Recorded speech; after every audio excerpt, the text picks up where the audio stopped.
ಇವತ್ತು ನಾನು ಗಿರ್ಮಿಟ್ ಮಾಡ್ತಾಯಿದ್ದೇನೆ. ಗಿರ್ಮಿಟ್ ಮಾಡಲಿಕ್ಕೆ 1 ಟೇಬಲ್ ಸ್ಪೂನಷ್ಟು ಎಣ್ಣೆ ಹಾಕ್ಕೊಳ್ತಾ ಇದ್ದೇನೆ. ಒಂದು ಸ್ವಲ್ಪ ಸಾಸಿವೆ ಜೀರಿಗೆ, ಆನಂತರ ಒಂದು ಸ್ವಲ್ಪ ಕರಿಬೇವು, ನಂತರ 1-2 ಹಸಿಮೆಣಸಿನಕಾಯಿ, ಒಂದು ಸಣ್ಣ ಈರುಳ್ಳಿ ಹೆಚ್ಚಿರೋದು. ಇದನ್ನು ಚೆನ್ನಾಗಿ ಫ್ರೈ ಮಾಡ್ಕೊಬೇಕು.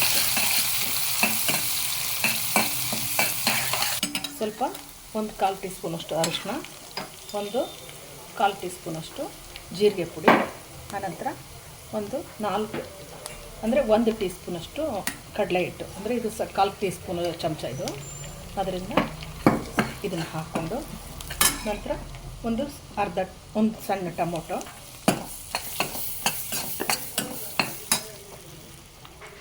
ನಂತರ ಸ್ವಲ್ಪ 1/4 ಟೀ ಸ್ಪೂನಷ್ಟು ಉಪ್ಪು ಹಾಕ್ಕೊಳ್ಬೇಕು. ಇದೆಲ್ಲ ಹಾಕಿದ್ಮೇಲೆ ಒಂದು ಸ್ವಲ್ಪ ಹುಣಸೆಹಣ್ಣು ಇಟ್ಕೋಬೇಕು. ಚೆನ್ನಾಗಿ ಗಿರ್ಮಿಟ್ ಸ್ಪೆಷಲ್ಲು ಹುಣಸೆಹಣ್ಣು ಮತ್ತು ಕಡಲೆ ಹಿಟ್ಟು.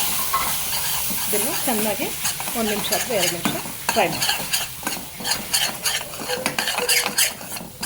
ಮಂಡಕ್ಕಿ ಹಾಕ್ಕೊಳ್ತೇನೆ 1 ಬೌಲಷ್ಟು.